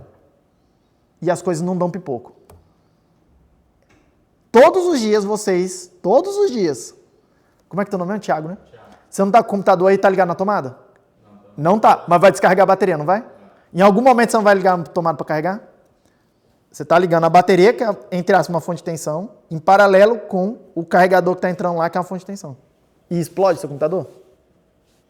Não. Tu faz isso todo dia com o celular, você faz isso todo dia com o fone de ouvido que você está ali agora, você faz isso todo dia com o computador. Dá ruim? Não, não dá ruim. Só que alguém ensinou para vocês, não é para fazer isso. Isso aqui, ó, colocar duas fontes paralelas, não foi? E tá errado? Não. Tá certo? Não. Tem hora que a gente quer botar duas fontes paralelas. Então toma um certo cuidado com o que as pessoas falam, tá? Agora, na hora que eu estou fazendo o projeto, eu não quero fazer isso aqui. Por quê? Porque isso vai complicar o diabo do projeto. Exceto quando eu quero fazer isso, tá? Não é para fazer isso... Assim, vamos tratar fazer isso como caso de exceção, em vez de... Tá? Porque fazer isso aqui gera complicação. Do ponto de vista conceitual, não é só físico. Conceitual, preciso de mais coisa para entender como fazer isso. De forma que não vai explodir tudo, lógico. Porque se eu não me importar com explodir, é só você enfiar dois fios lá e enfiar na tomada. Todo mundo bem até aí? Tá? Tudo isso para dizer que, cara, não dá para fazer isso. Ou, em princípio, não é para fazer isso. Por quê? Porque essa portinha lógica está sempre tentando produzir uma tensão no fio. E aí, quando essa daqui tentar levantar a tensão, se essa aqui estiver tentando manter no zero, vai dar ruim. Vai dar ruim. Beleza? Então, eu preciso de algum esquema que me permita desconectar as portinhas lógicas dos fios. Afinal, do lado de cá, na hora que o master está escrevendo na linha, é para ele estar com alguma saída de porta lógica lá, conectado na linha. E os outros têm entrada de porta lógica na linha, quem está escutando. E depois é para trocar em algum momento. Quando o slave ali é para transmitir alguma coisa, ele vai controlar a linha, eu quero trocar isso aqui e inverter a situação. Eu quero que esse cara aqui tenha uma saidinha de porta lógica na linha e esse cara tenha uma entradinha de porta lógica na linha. Vocês estão vendo o que é? Isso aqui não é só um multiplexador, tá? Porque eu preciso, literalmente, dar um jeito de eletricamente desconectar um circuito e conectar outro. Aí tem várias formas de fazer isso. Tem várias formas de fazer isso, tá? Uma forma é fazendo tri-state, que é botar uma chave mesmo na frente dos circuitos. E isso é bastante usado em algumas situações. Só que tem bastante complicação de fazer coisa com tri-state. Tá? Bastante complicação com coisa de tri-state. Tri-state vocês estudam em sistemas digitais, né? Eu acredito. Se não, dá um Google aí que vocês vão encontrar. Tá? Outra forma de fazer é a seguinte. Olha só. Algumas aulas atrás, lá no laboratório, vocês não viram como é que faz um botão funcionar? Como é que é o botão? Como é que é a ideia do botão? O botão é uma chave. Vamos dizer que você vai ligar um lado da chave aqui numa tensão conhecida, 0. E do lado de cá vai lá pro controlador. Beleza? Aí a questão é, quando você aperta o botão, aqui aparece 0 volts. Conecta esse lado com esse lado. Quando você solta o botão, qual é a tensão aqui? Autoimpedância, a gente chama isso aqui. Não é que não tem tensão nenhuma. É uma situação onde eu não consigo determinar qual é a tensão. E isso aqui é um problema também. Toda hora que aparecer essa situação, tá? Tipo, a pessoa que estou projetando, não sei determinar alguma coisa ali, isso é um problema. Por quê? Porque vai acontecer alguma coisa no mundo físico. O que eu estou dizendo é, para o mundo físico, eu estou me lixando, o que você vai fazer? Só que o mundo físico, quando a gente faz isso, ele caga na nossa cabeça, cara. Ele vai fazer uma coisa que eu não quero que ele faça. Eu não falei para ele o que é para fazer. Beleza? Aí o que a gente viu ali? Uma forma de resolver isso é conectar um resistor aqui. Por quê? Porque na hora que essa chave está desconectada, esse caminho conecta uma tensão bem conhecida. 3.3 volts ali. E quando essa chave está conectada, esse caminho gera uma tensão bem determinada de 0 volts. Todo mundo está vendo isso aqui? Como é que era o nome desse resistor mesmo? Resistor de pull-up. Resistor de pull-up. É um resistor que puxa a tensão de uma linha para cima, para o nível lógico alto, se ninguém mexer na linha. É um resistor que tem um fio lá qualquer. Na hora que eu boto um pull-up nele, a tensão aqui, se ninguém fizer nada nessa linha, é VDD. Está bem determinada. Se os sistemas se desconectarem da linha, eles estão bem determinados com a tensão que tem ali. Certo? E se eu tivesse botado uma linha, um resistor que puxa para baixo, que puxa para o 0, assim? A gente chama de pull down, que determina um zero se ninguém fizer nada. Todo mundo bem? Então, o que alguém decidiu fazer aqui? Para simplificar um pouco o projeto dessas coisas, de conectar e desconectar. Alguém pensou assim, vamos botar uns resistores aqui, de pull-up nessas linhas? Vamos botar um resistor de pull-up nessa linha, porque é o seguinte, se esses caras se desconectarem da linha, as linhas ficam em 1, nível lógico alto. Isso quer dizer o seguinte, se algum desses periféricos aqui for controlar a linha, o que ele precisa fazer? Ele precisa conectar uma chave para o 0 volts. Só para o lado do 0 volts, né? Que é um botão. Em essência, ele controlar um botão. Um botão eletrônico, no caso. Em essência, ele controlar um botão. Tudo bem? E como é que ele faz para se desconectar dessa linha? É só ele soltar esse botão. Um botão eletrônico. Professor, caramba. Faz sentido. Repare que isso é bem mais complicado do que SPI, tá? Olha lá. Precisa desses resistores de pull-up aí. Professor, você está falando então que vai ter uns resistores de pull-up, é o que vocês estão vendo aqui no diagrama, tá? E como é que é o controle desses caras aqui lá dentro, lá? É alguma coisa assim, ó.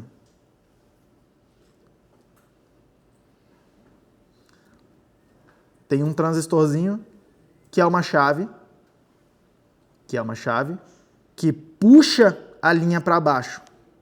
Se você falar alguma coisa aqui.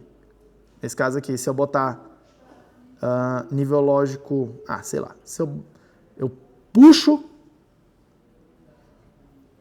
essa linha para baixo quando eu boto 0 aqui. Quando eu boto 0 aqui, aqui tem nível lógico alto, essa chave aqui conecta um lado com o outro, e aí puxa a linha para a referência do circuito.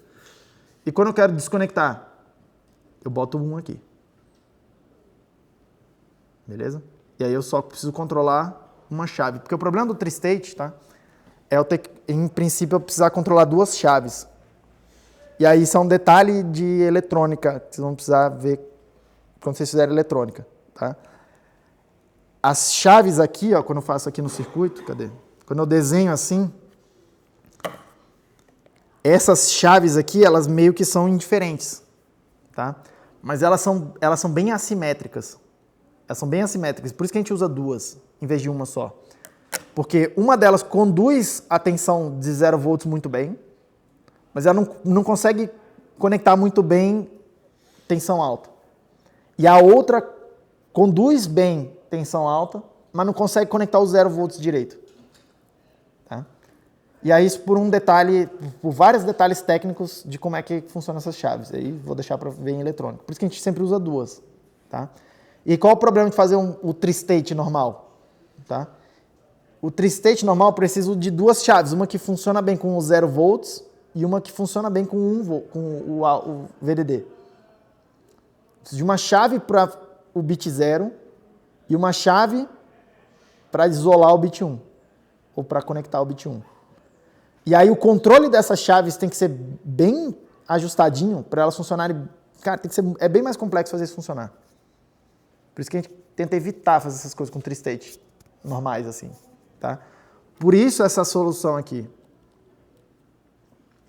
Porque aí eu só preciso de uma chave, a chave que conecta com 0. Que em essência é um botão. Em vez de 2 botões, eu uso só um botão. Todo mundo ok com isso? Tá? Pergunta, filho. Professor, mas aí essa chave, ela é como se fosse um enable ou é por ela que você vai transmitir todos os dados? É por ela que eu transmito, mas repare, quando eu não estou transmitindo, o que eu faço? Eu só abro essa linha aqui, e aí os dados estão entrando aqui, ó, no Receive Shift Register aqui, ó. Mas aí quando você vai transmitir, é tipo assim, você aperta para fazer o 0 e solta para fazer o 1. Isso. Exatamente. Não. Exatamente. Você aperta para fazer o 0, solta para fazer o 1. Isso aí. Repare que isso aqui resolve lida com o problema físico de controlar a linha. Mas não resolve aí no problema de como que eu sei que é a minha hora de falar na linha? Porque se eu for controlar a linha, todos os outros caras têm que soltar o botãozinho deles, nas 2 linhas. Certo? Então a gente precisa combinar. Isso aqui resolve a parte física de eu conseguir conectar e desconectar da linha. Mas não resolve o problema de coordenar o uso da linha. Aí preciso de alguma lógica, então, para isso. Aí a lógica também é dita também é determinada pelo protocolo. Tá? Também é determinada pelo protocolo. Vamos ler o que está escrito aqui, tá? Presta muita atenção, porque esses diagramas aqui tendem a ficar bastante confusos, bastante rápido. Aqui em cima, eu estou vendo a linha de dados. Tá? SDA, DA de data. E embaixo eu estou vendo a linha de clock. CL de clock. Tá? Duas nomenclaturas bastante usuais também. O estado normal das linhas é em 1, certo? Que é quando ninguém está controlando as linhas. Aí os gestores de pull-up vão puxar as 2 linhas para 1. Então, quando ninguém está usando a linha, as 2 linhas ficam em 1, que é o que está aqui, ó, no começo do diagrama. Quando eu quero ir lá e usar a linha, o que eu faço? Qualquer um daqueles caras ali, quando ele quer usar a linha, ele precisa indicar isso para todos os outros. E aí ele faz isso abaixando o nível da linha de dados. Então todo mundo fica olhando a linha de dados. Todo mundo fica olhando a linha de dados. Se a linha de dados, a linha de dados e a linha de clock, tá? Tá em alto. Se a linha de... Todo mundo está sempre olhando. Se a linha de dados abaixar, quer dizer que tem alguém querendo usar o canal. E se 2 abaixarem? Aí é um problema. que precisa ser coordenado também, tá? A descrição aqui, ó, do protocolo aqui vai dizer o que acontece com isso, porque isso aí é um conflito, a gente vai chamar de colisão, tá? Eles precisam ser capazes de detectar essa colisão e, tipo, fazer alguma coisa a respeito, tá? Em algum lugar aí está escrito isso, mas você já percebeu que é bem mais complicado do que o... Cadê o diagrama? É bem mais complicado do que o SPI, porque no SPI você só vai lá e manda. Você só vai bater no clock e mudando os bits. E pronto, acabou, não tem conversa. Aqui não, aqui é bem mais complicado. Aqui primeiro, tem que falar, eu quero usar a linha, que é essa condição de start aqui, ó.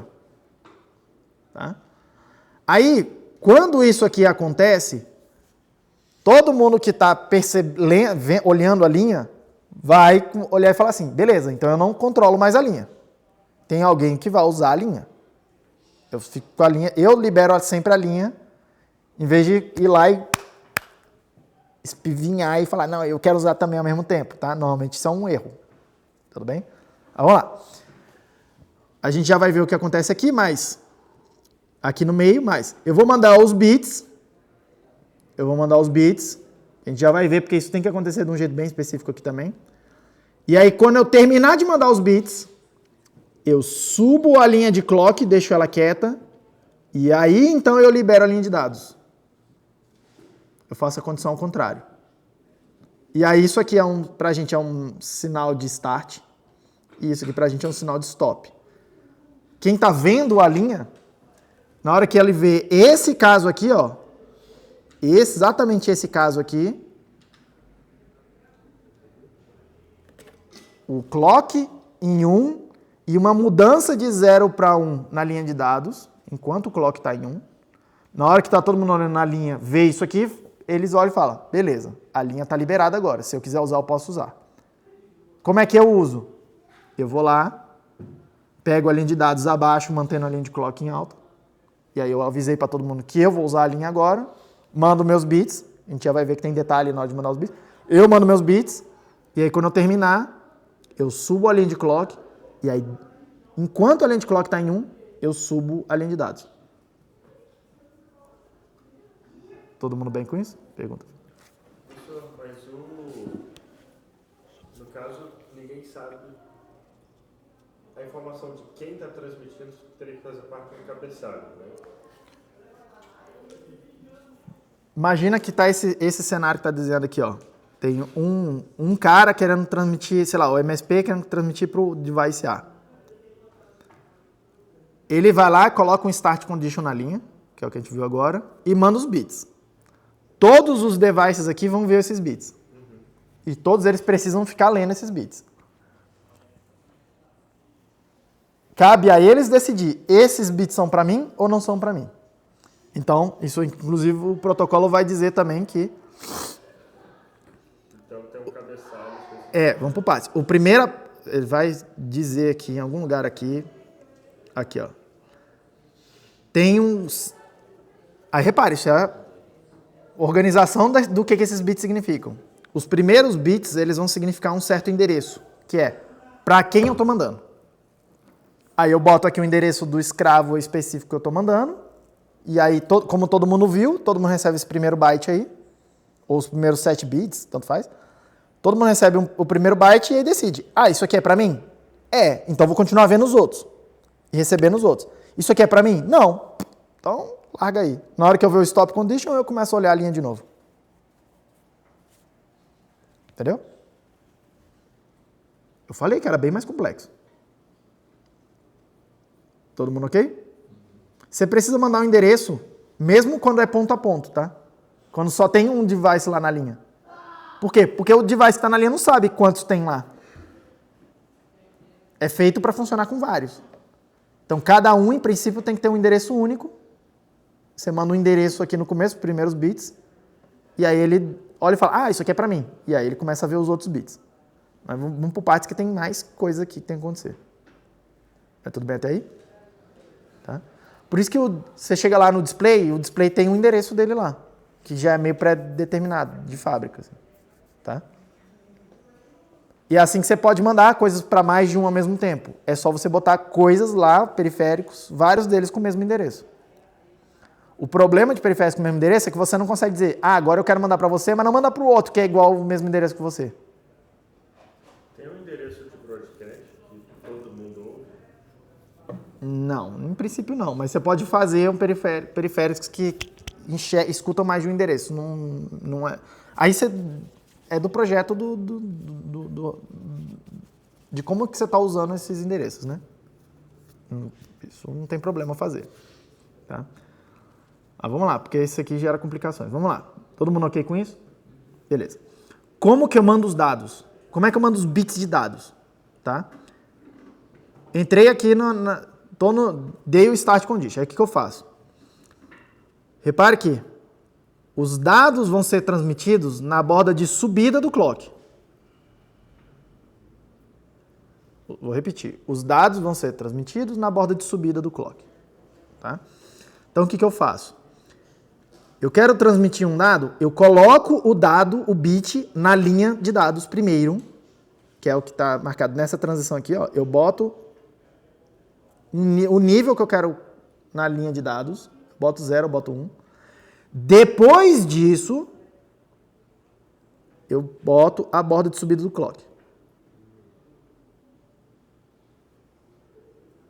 O clock, ele já tem uma frequência pré-determinada ou você que muda conforme você quer? O master vai controlar esse clock aqui. Frequência determinada ou... Não, pode inclusive ser não periódico isso aqui, né? O master controla isso aqui. Tem o nome de clock, então, mas não é um relógio de fato. Por isso que eu não gosto desse nome. Não é um relógio, não é periódico esse sinal necessariamente. Ele pode... Você pode mandar um bit aqui, demorar 1 milissegundo para o próximo, demorar 10 milissegundos para o terceiro, e aí depois 1 milissegundo de novo. Isso não é um problema. É só um sinal de sincronia. Um sinal de sincronia. Aconteceu a borda de subida, aí alguém vai ler o bit. Aconteceu a borda de subida, alguém vai ler o bit. Nesse caso, o master é só quem está transmitindo. Mais ou menos, porque quando Imagina que eu sou o mestre da linha e eu quero ler um dado seu. Você é uma memória, tá? Aí o que eu faço? Eu vou lá, controlo a linha, boto o endereço, mando o endereço, estou controlando o clock e os dados. E aí você viu o seu endereço. Aí eu mando para você um comando, de alguma forma aqui, um byte que dá um comando, e aí você vai me responder esse comando depois, tá? Na hora que você for me responder, você vai controlar a linha de dados, mas eu vou controlar a linha de clock ainda. Entendeu? Você bota o primeiro bit na linha de dados e aí eu subo o clock. Aí na hora que eu abaixar o clock, você bota o próximo bit na linha de dados, eu subo o clock e eu abaixo o clock. Tá, mas aí quando você parar de transmitir, se eu quiser iniciar uma transmissão, eu sou o mestre e os outros... Exatamente. Quem dá o start condition é o mestre da linha. Então, Essa que é a ideia básica. Tem variações aí, mas essa é a ideia básica. Quem gera o start condition é para ser o mestre da linha. O que seria aquela tremidinha ali nas linhas, ali entre o 2 e o 7? Aqui é para falar que tem vários disso aqui, como se fosse uma reticência. Mas vocês entenderam, né? Primeiro você mexe a linha de dados, aí estabiliza ela. Aí você sobe o clock. Aí você abaixa o clock, mexe na linha de dados, sobe o clock. Aí abaixa o clock, mexe na linha de dados, sobe o clock, desce o clock. Todo mundo entendeu isso aí? Por que tem que ser assim, professor? Para evitar acontecer um start condition sem querer aqui no meio e para evitar acontecer um stop condition sem querer aqui no meio. Você vê que a temporização disso aqui é bem mais crítica. A temporização disso aqui é mais complexa.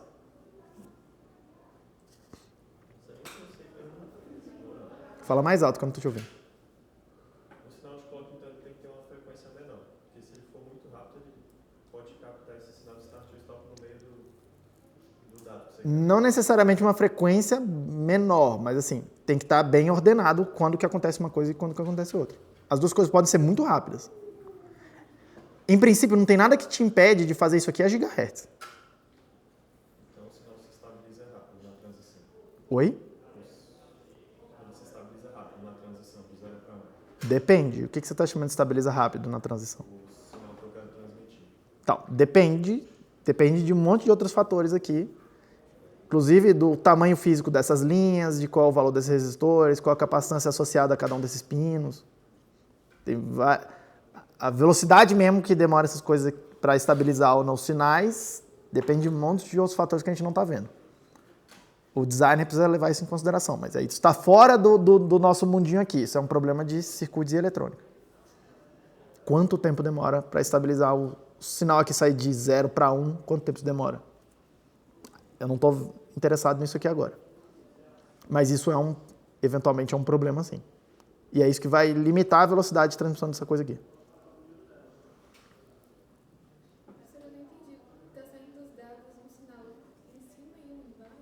Não, o que é dados e aqui é clock.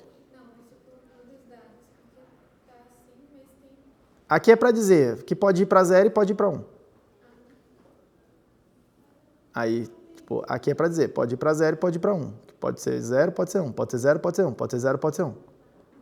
E aqui ele está dizendo, tem que ser 0 aqui, ó. Aqui está dizendo, tem que ser 1 aqui. Aqui está dizendo, pode ser 0, pode ser 1. Pode ser 0, pode ser 1. Pode ser 0, pode ser 1. Pode ser 0, pode ser 1. Pode ser 0, pode ser 1. Aqui está dizendo, aqui tem que ser 0. Entendeu? Mas é o que tem que acontecer. O que tem que acontecer. Se é o que acontece de fato, é outra conversa. Isso aqui é o que o protocolo está dizendo que tem que acontecer. Quem implementar tem que tomar esse cuidado aqui de garantir que isso vai acontecer. Todo mundo bem? Para fechar aqui.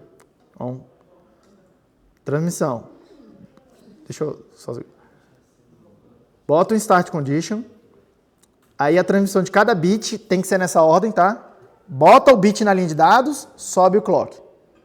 Aí abaixa o clock, bota o próximo bit na linha de dados, sobe o clock, abaixa o clock. O abaixar o clock pode até ser ao mesmo tempo de enquanto está mudando a linha de dados. Tá? Mas o subir o clock tem que ser o dado que já tem que estar lá na linha de dados, e aí eu subo o clock. Aí eu mexo na linha de dados, subo o clock. Mexo na linha de dados, subo o clock. Aí eu vou fazendo isso até eu terminar, e aí eu coloco um stop condition aqui, que é fazer subir o clock, e aí eu subi a linha de dados enquanto o clock está em alto. Ah, tá, repare. Acabei de falar uma pequena besteira, um pequeno detalhe, mas olha só. Repare que a linha de clock tem que abaixar antes de mexer no dado, porque senão eu posso eventualmente acabar gerando essa condição no meio sem querer, né? Então é sempre assim, tá? Em princípio. Bota o dado na linha de dados. Aí sobe o clock, desce o clock. Aí bota o próximo dado na linha de dados. Sobe o clock, desce o clock. Porque se eu botar 1 na linha de dados, subir o clock e mexer na linha de dados, enquanto o clock está em alto, aí é o stop condition ou o start condition. Tá? E aí isso pode ser que seja um erro, né? Porque se eu der um start condition e eu estou mandando bits, e aí eu dou outro start condition, é meio que um sinal de reset para a coisa toda. Todo mundo sabe, ixi, deu errado. Aí todo mundo meio que se reseta. Se eu estou lá no start condition e eu dei um stop, todo mundo vai parar. Se não tiver terminado a transmissão de dados ali, todo mundo olha e fala, ih, deu algum erro aqui no meio. Tá? Para fechar aqui, já te passo a palavra lá, filho.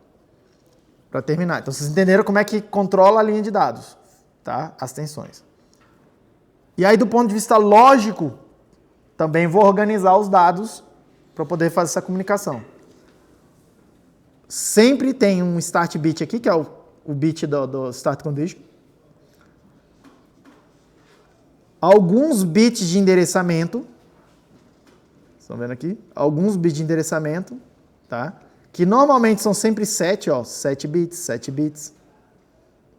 Alguém escolheu assim, tá?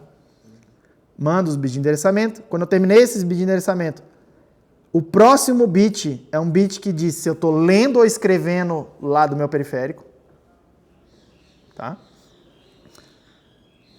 Aí eu terminei de mandar um byte, o primeiro byte. Aí o periférico me manda esse bit de acknowledge. O periférico fala assim, recebi o seu pedido de falar comigo. Ele manda esse bit aqui.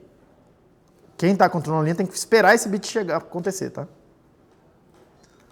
Aí, eu mando um byte, seja eu mandando ou eu recebendo, eu mando byte, acknowledge.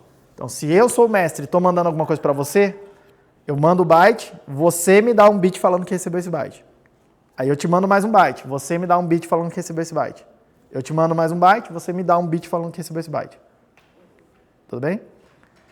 Pode ser que seja o contrário. Pode ser que seja assim, eu estou controlando a linha. Eu vou lá, boto o endereçamento, boto um byte, né, o endereçamento mais o read-write. Você me dá o bit dizendo que entendeu que quer falar comigo, que eu quero falar com você. Só que eu quero receber alguma coisa de você. Aí você me dá um byte, bota o byte, controla a linha, Eu te mando um bit de acknowledge. Aí você me manda mais um byte, eu te dou um bit de acknowledge. Você me dá um byte, eu te dou um bit de acknowledge. Até terminar. Quantos bytes pode transmitir aí, professor? No princípio, quantos você quiser. Mas é bom você meio que parar, mesmo que você vá transmitir, tipo, milhares, milhões de bytes, é bom você dar umas paradas assim de vez em quando, dar o stop e começar de novo. Por quê? Porque a linha está ocupada e pode ser que outros caras estejam tentando usar a linha também. Mas aí já é uma outra camada. O protocolo não se importa muito com isso. É uma questão mais de aplicação. Todo mundo pegou a ideia? São 2 bytes por vez? Tem 2 espaços de data. Não, é sempre um byte e um acknowledge. Um byte e um acknowledge. Um byte e um acknowledge. Inclusive o primeiro. O primeiro é um byte, que são 7 bits de endereçamento, mais o read-write. Aí um acknowledge, que é um bit. Um byte, um bit. Um byte, um bit. Um byte, um bit. Ah, professor, o que eu faço se eu nunca receber esse bit de acknowledge? Aí você, sei lá, aí você espera um tempo, se você não receber, você dá o stop condition e para, porque o outro cara tá travado, sei lá, por qualquer motivo. Ou deu algum erro, entendeu?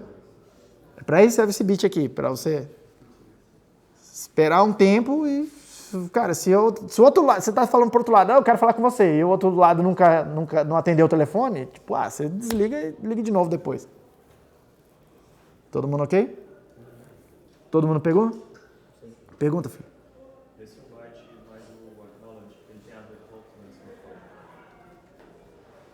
ele tem a ver com essas 9 sinais mandados e depois acontece alguma coisa no meio? Como é que é? Repete. Ele manda esses 9 sinais, né? De 1 até 9. O 9 aqui é o bit do acknowledge. Aí esse evento que acontece no meio para separar. Aqui? Mas assim, meio que não interessa muito, assim.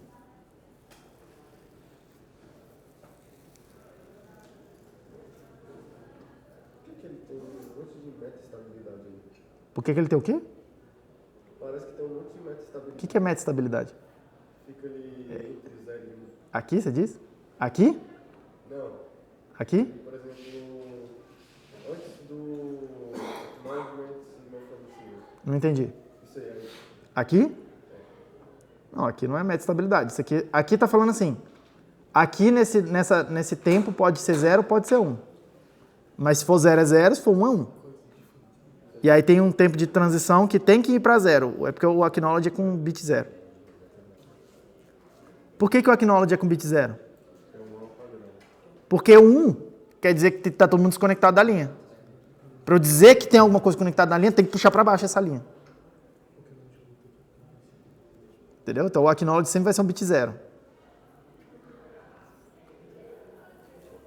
Todo mundo bem até aí?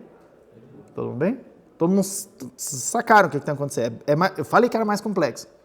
Por isso que eu prefiro usar SPI quando eu posso. Tem que pensar muito menos. Tá? Claro que isso aqui é bem automatizado, tá? O hardware aqui pra gente cuida disso aí tudo, quase, tá? Olha lá a interface aqui. Eu seleciono o clock, olha de clock, eu divido esse clock aí e tal, para controlar a velocidade, tá? Eu tenho uns sinais aqui, ó, que vão controlar o endereço, porque eu no meu microcontrolador aqui eu posso dizer os endereços que eu quero usar para ele, Tá? Mas isso pode ser, inclusive, fixo. No display já vem fixo, você não mexe. Aqui tem a questão de endereçamento, tanto para receber quanto para transmitir. Tá vendo aqui que tem um bit que é o UC Master? Que é para eu dizer se eu sou master ou não da linha, porque o master controla o clock. O slave não controla o clock. Tá? Aqui é para eu dizer se eu vou controlar o clock com o meu clock ou não. E aí é muito simples, tá? Tipo, do ponto de vista de programar isso aqui. Na hora que eu quero mandar alguma coisa, eu escrevo aqui no buffer. Na hora que eu receber alguma coisa, vai estar aqui nesse buffer. Eu só leio do buffer. E aí a máquina aqui, o hardware, faz todo aquele processo ali pra gente. A ideia é essa. Mas você precisa do hardware para fazer isso? Não, não precisa do hardware para fazer isso. Você pode ir lá e programar os bits subir, descer, inclusive é bem... Cara, assim, um dos exercícios mais instrutivos que eu fiz na minha vida sobre isso é, pega um bicho desse aqui, pega dois aí, pega dois. Um programa para transmitir alguma coisa com hardware. No outro, você programa alguma coisa para receber só com software, só lendo o bit, tá subindo, descendo, tá. Você vai precisar mexer com timers e tal, né? Aquele modo de captura, aquela coisa. Aí outro exercício. Bota um desses aqui de um lado para receber usando o hardware. E do outro lado, você faz a transmissão só mexendo os bits com software. Com GPIO. Vai para cima, sobe o clock, não sei o que, desce o clock, mexendo mexendo meio que manualmente os bits. Tá? É totalmente possível fazer isso. E era assim que fazia no começo. É meio que, tipo, cara, dá trabalho. Mas é altamente instrutivo fazer isso aí. Altamente instrutivo. Um dos melhores exercícios que tem para você fazer, para você entender esses protocolos. É implementar na mão. É fazer o que a gente chama de bit banging. Em vez de ter uma máquina que controla esses bits tudo para mim, faz toda essa sequência aí, eu vou lá na mão e fazendo, agora tem que subir aqui, agora tem que abaixar aqui, agora sobe aquele, desce aquele, não sei o quê. É bem instrutivo fazer esse bit banging. Todo mundo ok? Hoje é quinta, né? Bom final de semana para vocês então. Semana que vem a gente fala de UART e aí começa a programar, né? Vou plugar uma placa na outra, vamos fazer um pouco de exemplo para fazer. Mas vocês estão fazendo no laboratório, né? A gente vai ter quantas aulas de exemplos? Sei lá. Aqui tem que falar de ADC e DMA ainda. De ADC com certeza. De DMA não sei se eu vou falar não. Beleza? Mas de ADC a gente vai fazer alguma coisa aqui também. Beleza? Tem bastante tempo até o final do semestre ainda. Tem 4 semanas, 5 semanas aí. Tem 4 semanas ainda. Tá, tranquilo. Até mais, pessoal. Bom descanso.